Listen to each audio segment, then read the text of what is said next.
Assalamualaikum Syekh.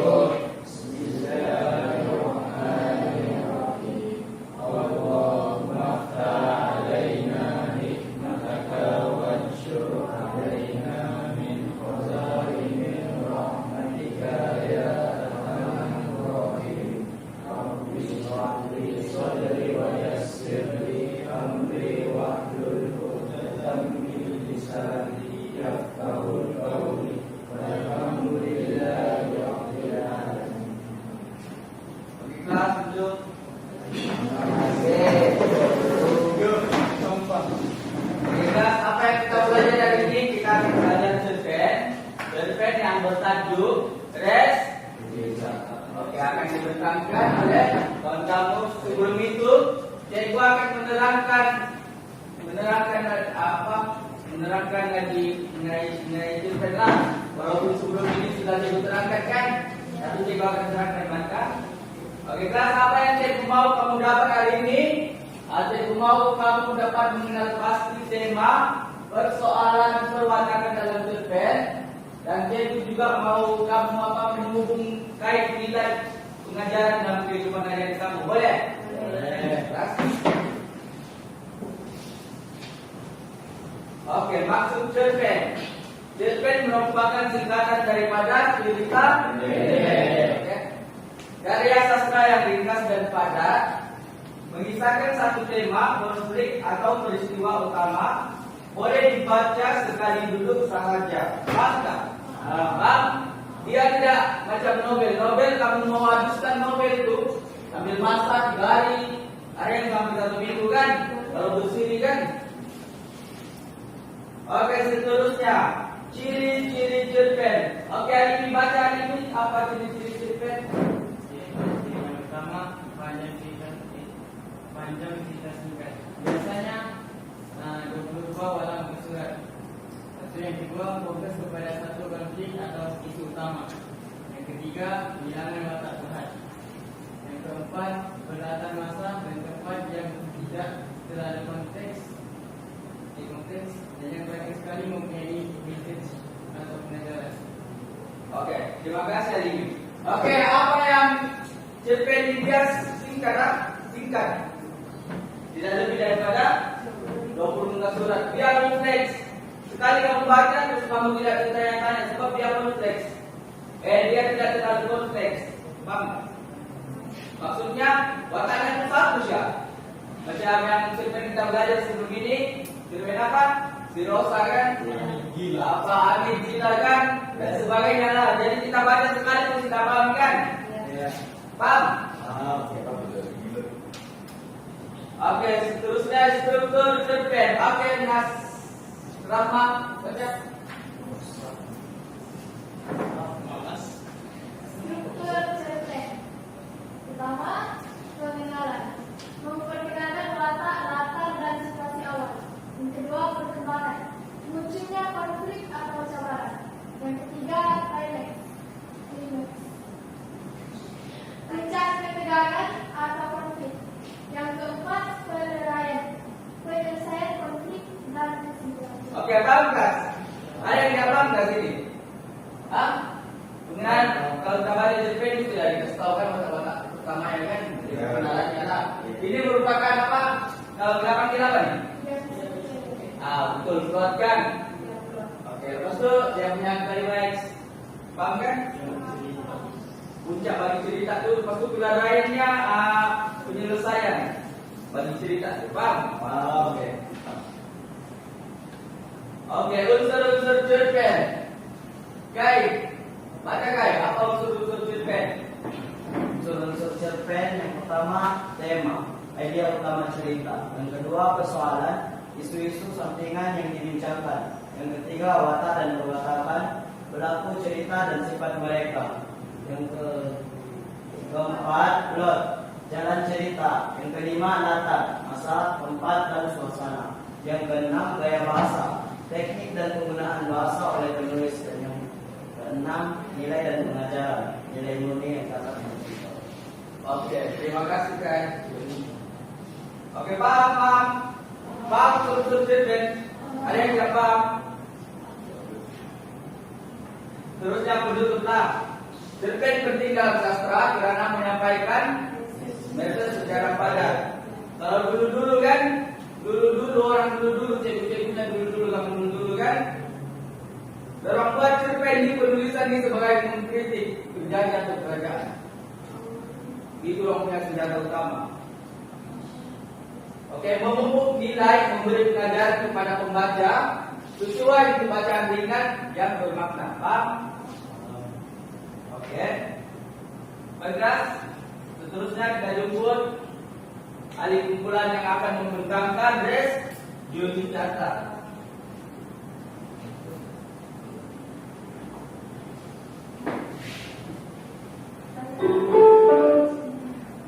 Oke, boleh ke depan. Oke, kelas kita saksikan video yang diambil dari YouTube oleh kawan kamu.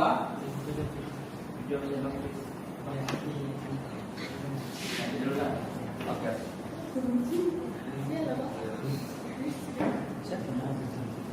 Assalamualaikum dan selamat tengah hari kepada semua pelajar dan cikgu.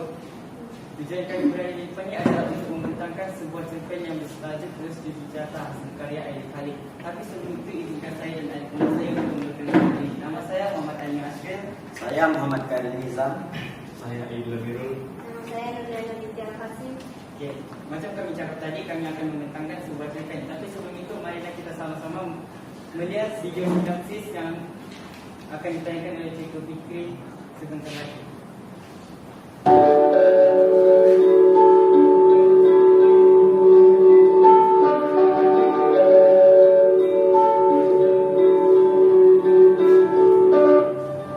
Pada jam 8 malam, selap berita tentang kerjasama syarikat dengan kontak KTN yang berjumlah 27 juta oleh lelaki berusia 30-an. Bolehkah saya menghubung tuan-tuan kenapa tuan menyamai pihak terbalik? Saya telah membeli tiket dengan jadual yang telah ditetapkan pada sekian masa, tetapi KTN gagal menempatinya, maka mereka telah melakukan pecah kontrak. Saya sebagai tiket, saya berhak menyamai rugi. Seorang tekan gunting rambut memotong rambut belakangnya sambil mengeluarkan bunyi cip-cip dan mengelakkan kepala. Seorang hantu angin mengelik-ngelikkan mata menatap apa yang terpapar di skrin televisyen. Ramai penonton hanya terkejut dan membayangkan nilai 27 juta di dalam kepala mereka. Adakah tuan akan mengubah peguam untuk mengendalikan kes ini? Tidak perlu, ini kerana saya sebagai peguam perlu membayar kos melatih peguam. Bolehkah tuan menceritakan sebab atau alasan untuk menyamai syarikat tersebut? Saya membeli tiket untuk ke stesen Sentral Kuala Lumpur. Dari sana saya akan ke lapangan terbang antarabangsa KL pada pukul 10 pagi. Saya ada janji temu dengan sebuah syarikat kontrak bernilai 27 juta pada pukul 12.30 hari di Indonesia. Tetapi tiba-tiba terang berhenti tanpa sebarang maklumat awal di telah terbeli. Ia hanya melakukan masalah teknikal selama 1 jam dan semua penumpang terkurung.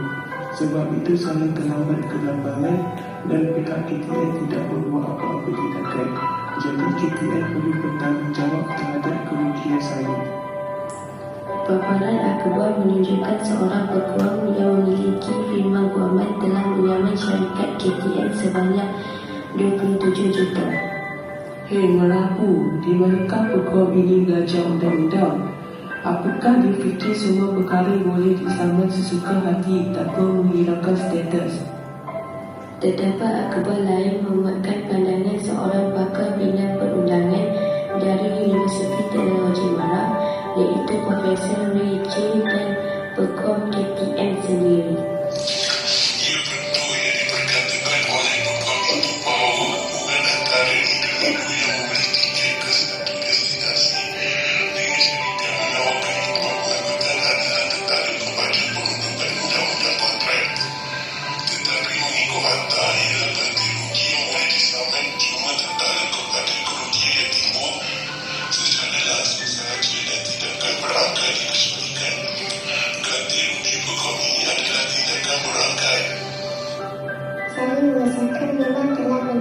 kisaran. Saya agak terkejut perkara seperti ini memang tidak dibenarkan oleh undang-undang. Ia hal yang telah jelaslah ada dalam istilah undang-undang, iaitu restitusi jatah. Saya percaya tindakan menyamar ini hanya dibuat untuk mendapat publicity murahan.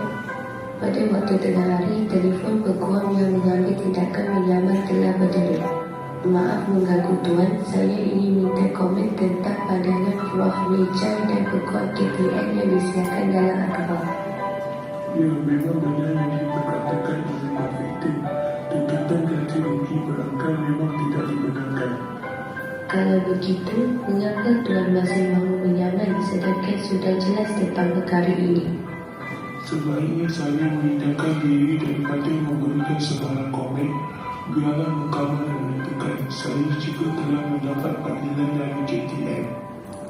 Jadi Tuan memang tak ada hujah balas. Ada yang menuduh Tuan sengaja inginkan publicity murahan untuk firma guaman Tuan. Tentu saya ada hujah. Walaupun kerugian yang saya alami ini ialah kesan berangkat, tapi hakikatnya pihak JTM sebenarnya telah pun secara tak langsung tahu bahawa ada perkhidmatan mereka terkendala. Pasti ada penumpang yang terlambat untuk keusahaan ataupun tempat kerja. Ini memberikan kesan kepada para penumpang. Saya bukan mahu menilai 27 juta, tetapi untuk memberi amaran kepada pihak pengendali pengangkutan awam. Sama ini adalah untuk penumpang individu kecil melawan syarikat korporat pengangkutan awam gergasi. Kita selalu mendengar keluhan penumpang tentang masalah yang dihadapi, tetapi tidak ada tindakan yang diambil. Saya harap sama ini mampu dijadikan pengajaran kepada pihak pengendalian kenderaan awam untuk lebih bertanggungjawab.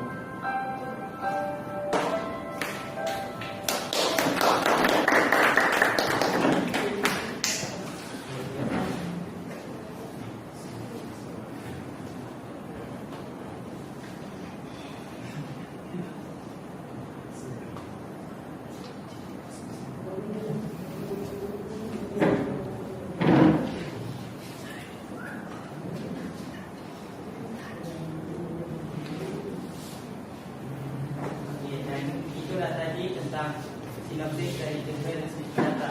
Jadi cerita ini sebenarnya dia mengisahkan tentang seseorang peguam yang berusaha untuk mendapatkan keadilan, bukan hanya menciptakan dirinya tapi juga untuk masyarakat di sekelilingnya. Seterusnya kami akan menerangkan tentang di dalam perisian cerpen ini yang akan dibacakan oleh ahli bahasa yang lain.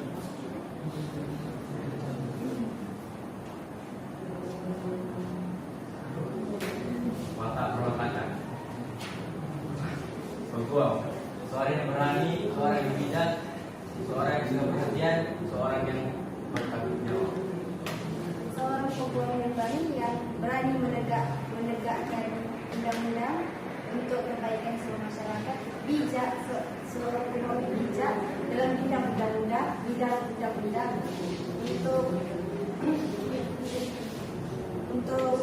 menegakkan keadilan. Juga seorang yang suka perhatian, contohnya yang bagian keluar dari poin mahkamah, dia yang menjawab semua pertanyaan dari wartawan yang lain. Maksud seorang yang bertanggung jawab atas tugasnya sebagai peguam.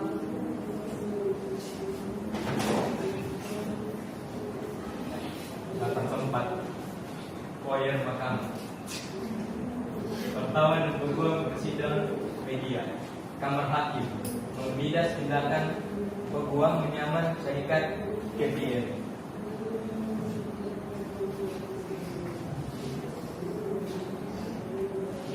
Persoalan: keberanian menegakkan undang-undang, kejujuran melakukan sesuatu perkara, kebijaksanaan dalam undang-undang, keprihatinan terhadap sesuatu perkara. Ya, macam contoh keberanian menegakkan undang-undang macam serupa juga dia dalam perwatakan seorang peguam tu, macam seorang peguam ni yang menegakkan undang, yang berani menegakkan undang-undang. So dia jujur dalam melakukan pekerjaannya, dia bijaksana dalam undang-undang, dan maksud prihatin terhadap masalah masyarakat. Data masyarakat.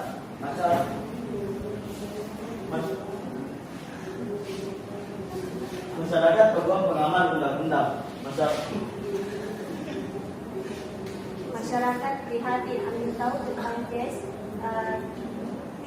KTN itu maksud masyarakat golongan wartawan dan masyarakat yang bijak berbangsa, hakim dan ketua. Pengajaran, kita hendaklah berani menuntut keadilan, menegakkan undang-undang. Kita hendaklah jujur dalam kita adalah bijak dalam sesuatu perkara. Kita adalah bertanggung jawab atau prihatin terhadap sesuatu perkara. Nilai murni, keberanian, kebijaksanaan, kejujuran, tanggung jawab. Ini ialah tulisan cerpen yang telah dilaksanakan oleh bahasa yang baik. Sebenarnya kami ada kekurangan di sini, yaitu contoh di setiap perisian kelas. Tapi mungkin kita jadi confirm lah. Itulah dari pembentangan yang kami lakukan sampai sini sejak ujungnya. Sekian, terima kasih. Baiklah, ada soalan tentang dah buka sesi soal jawab. Apa tema masa cerpen?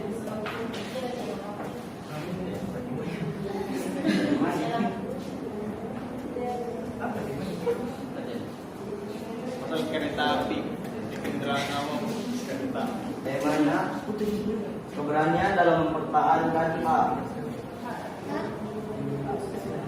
Seseorang peguam telah menyaman syarikat KCS karena kegagalan menyediakan pengangkutan yang efisien kepada pengguna, menyebabkan dia sampai lewat di destinasi dan sekaligus terlepas peluang menghadiri mesyuarat berkaitan sebuah kontrak dan 27 juta ringgit di Indonesia.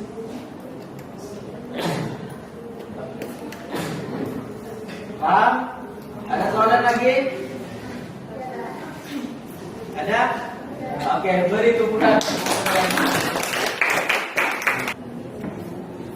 Oke, kelas tengok nama di sini semua ada sudah kak? Ada cikgu. baru. Ini cikgu Arman nama dia. Arman. Saloman. Cikgu lagi. Dan saya mau. Let's go.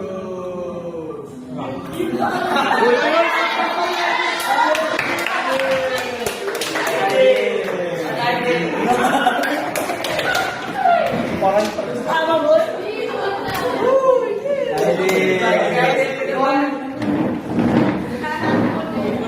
Oke, akhirnya emang balap mana yang dijawab sudah kira? Balap kebenaran. Pernah. Peranian Truth or dare? Oke, kebenaran. Oke. Buka baca baca. Baca-baca dulu. Oke, rasa-rasa dulu. Baca dulu. Oke, next Bismillah dulu. Kalau dia kenal. Zoki bu.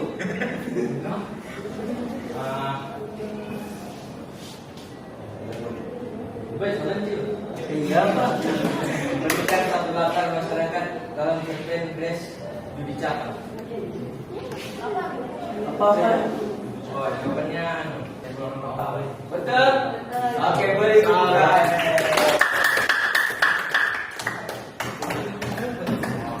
Oke, seterusnya.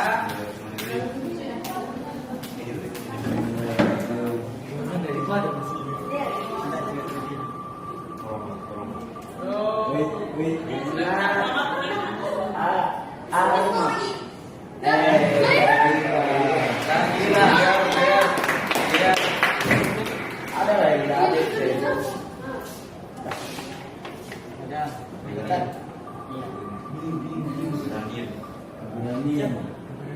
Baca puisi. Oke, saya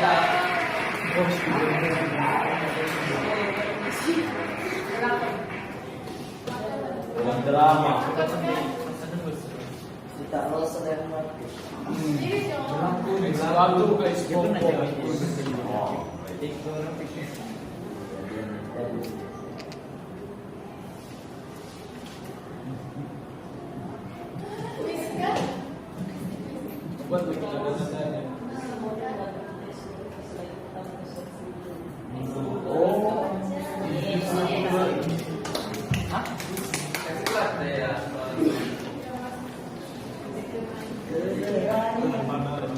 Deklamasikan puisi model dalam bentuk teks tentang selai petang pasal 9 maksimum barang.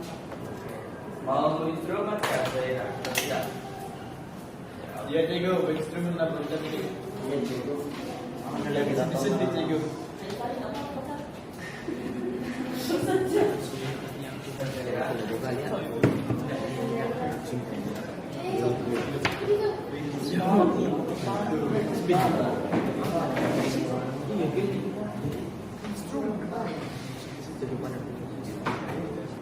Siapakah berani merobek angin musim kosa ini? Sayapnya menebar jauh hingga ke lereng bukit dan denai-denai desa. Siapakah berani memancing damai negeri bertuah ini? Dengan pedang tertulus dendam terpercikan silau kebencian. Sejarah tertinggi masih cermat tersimpan dalam album purbanya. Nyilu kiris cengkam penjajah berganti silih mencakap sukma ibunda. Hari ini terasa lagi akan pedih siapnya. Saya terima kasih.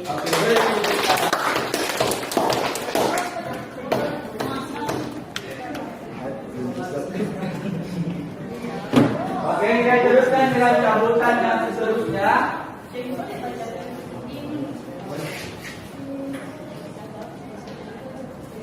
Putra Iman.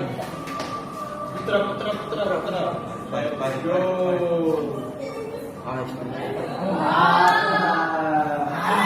Penyedotan dari Clara.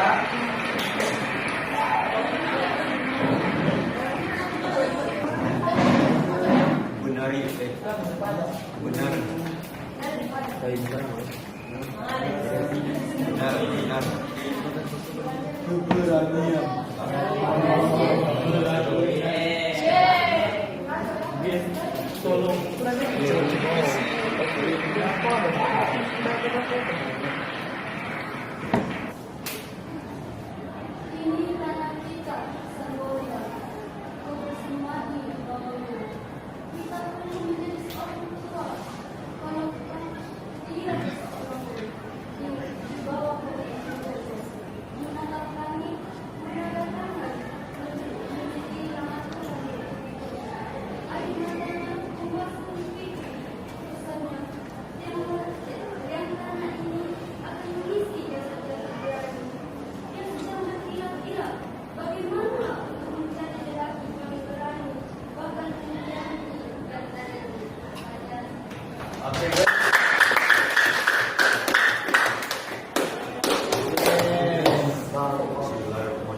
Sambutan yang seterusnya. Putra Iman. Putra.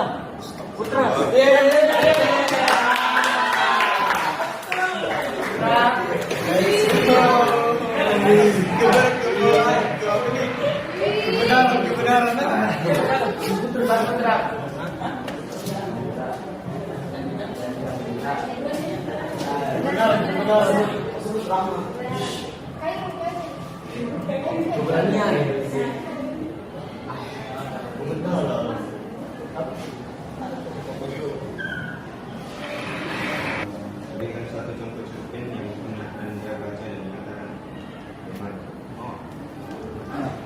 Bapak belum Lupa lagi. Berikan satu contoh cerpen yang pernah Anda baca dan dikatakan teman. Apa? Minta lagi tak?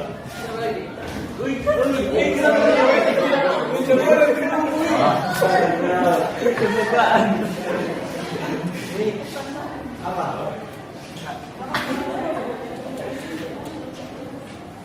Pamit. Bentang selai bentang.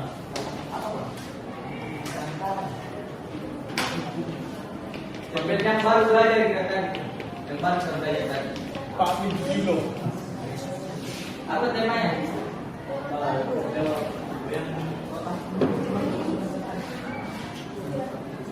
Tadi kan bicara tema Ini dong.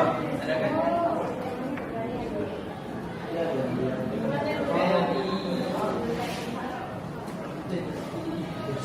Oke, tidak dapat jawab terbang. Terbang satu pusingan. Oh, jangan ini. Jalan ini ke sini. Terbang.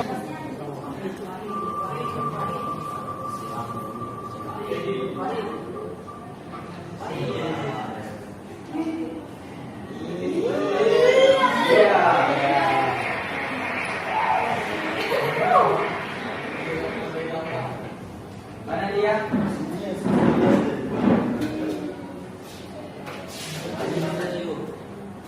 Oke, lihat cabut. Ke depan, depan.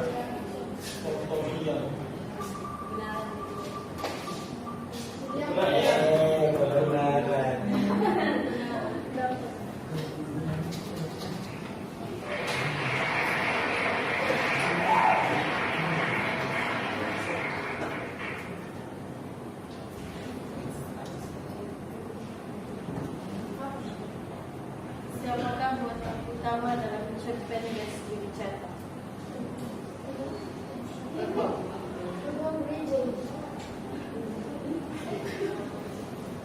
Siapa? Terbang betul. Oke, beri dukungan.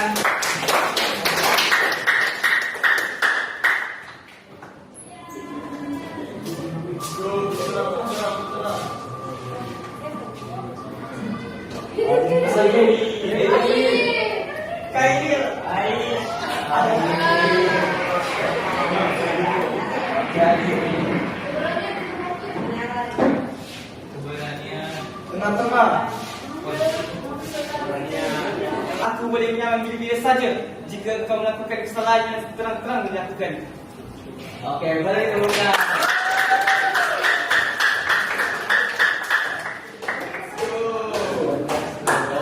Oke, kita cabut nama yang seterusnya.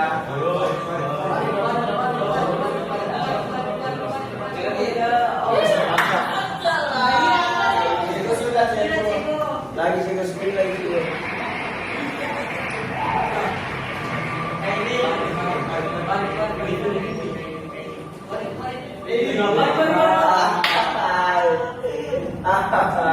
Sudah cek.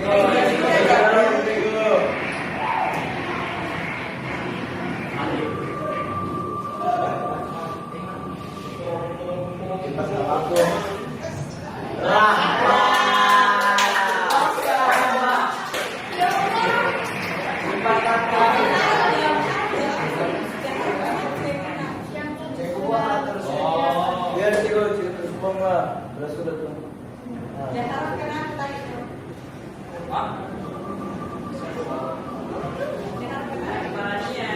Nah, Rama.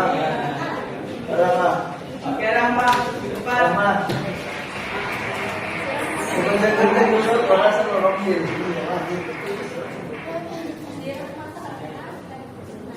Oke, Rama orang yang terakhir ya. Baru habis dulu. Salah dulu Rama. Bismillah. Bismillah Rama. Ah, gitu Rama. Sekali jemput satu orang untuk temankan Anda lakukan. Nanti pengen jalan kayak sini ya. Goceng nih, balik goceng nih. Garas-garas dulu.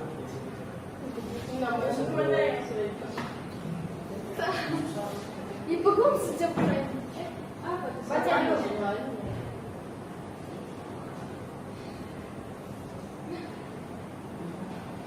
Oh, udah bisa. Jadi yang tadi kau apa? Coba cek.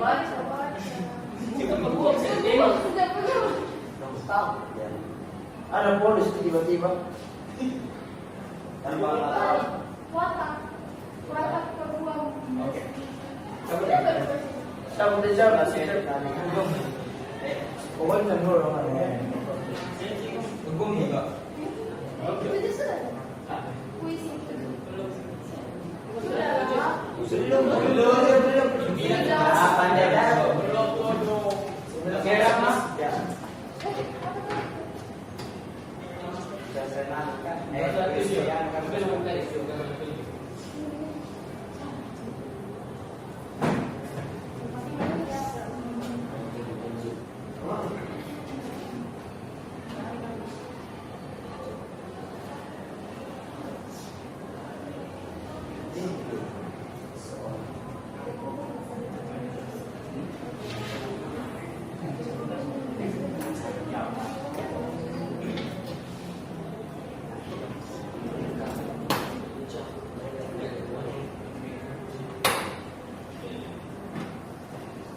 Oke, kita dengar apa?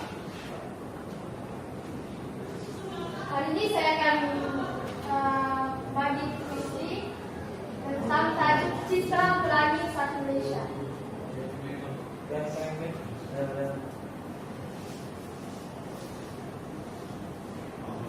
Kita berpikir tentang sejuta mimpi yang tumbuh rendah.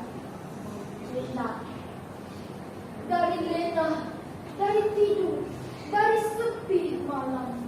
Mari kita himpunkan angannya menjadi mentari pagi. Kita menyulam sejuta jiwa yang bergetar dalam riak berbeza, menjadi sebuah lagu cinta, menjadi lirik perpaduan seni senegara, rentak fikir bersama bersumber padu. Inilah musik satu hati sejiwa, rumput berbagai bangsa satu bahasa, berlagu senada, menari langkah sekata.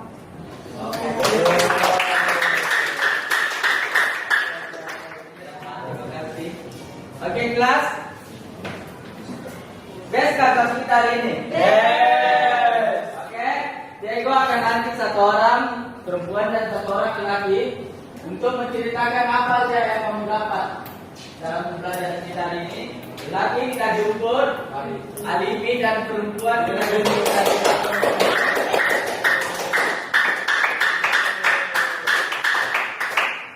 Oke, hari ini apa yang kita dapat hari ini, alibi? Apa yang kita dapat ini? Di depan. Di depan ini.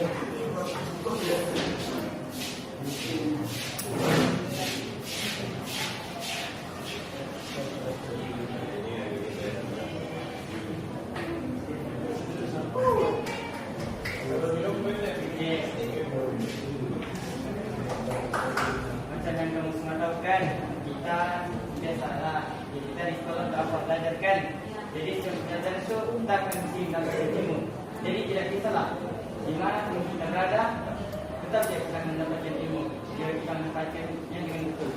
Contohnya macam baru-baru ini kita dapat tahu apa itu apa tema dari versi kata ataupun presentasinya yang saya akan bilangkan tadi. Lepas itu untuk orang yang menjawab pula yang dapat keberanian itu mungkin ada di dalam diri kamu tu keyakinan kamu untuk bertambah. So dari yang begitulah tu kamu boleh menambahkan keyakinan dari yang mula-mula kamu malu mentang, lama-lama kamu biasakan percaya benda itu tidak mustahil. Setiap kali kamu mentang aja kamu rasa macam oh biasa je bang. Ya betul.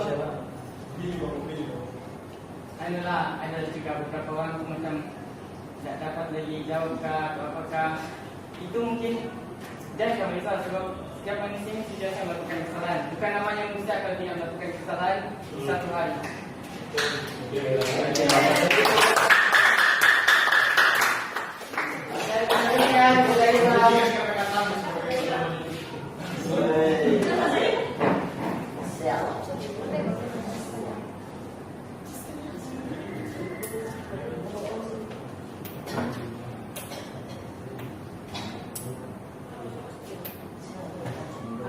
Apa yang kita boleh dapat hari ini ya kita dapat mengeratkan hubungan lah.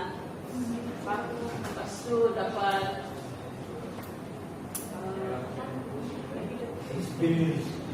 iya dapat mengeratkan hubungan itu bukan yang tadi itu pun yang dapat keberanian itu pun untuk saya tadi dapat keberanian itu saya dapat apa meningkatkan keyakinan diri lah. Walaupun saya sendiri dapat dia macam puisi apa semua tapi boleh lah belajar kan, sambil belajar dulu, sambil kita bermain juga. Tapi janganlah bermain saja. Kita mesti fokuskanlah belajar dulu. Sebenarnya sastra ini best juga, sebab dekat sastranya kita boleh apa? Macam ya banyak membaca, lepas itu banyak macam inilah, reklamasi puisi, berlaku nama semua. Jadi kita dapat tahu di mana kelemahan kita, macam mana kita boleh tingkatkan keyakinan diri. Jadi itu dari saya.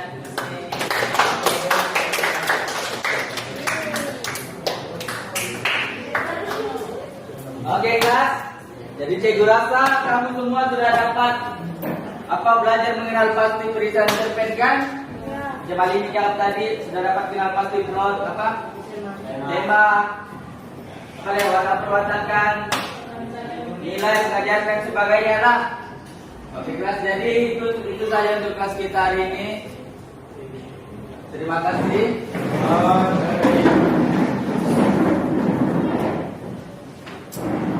Terima kasih, Cikgu.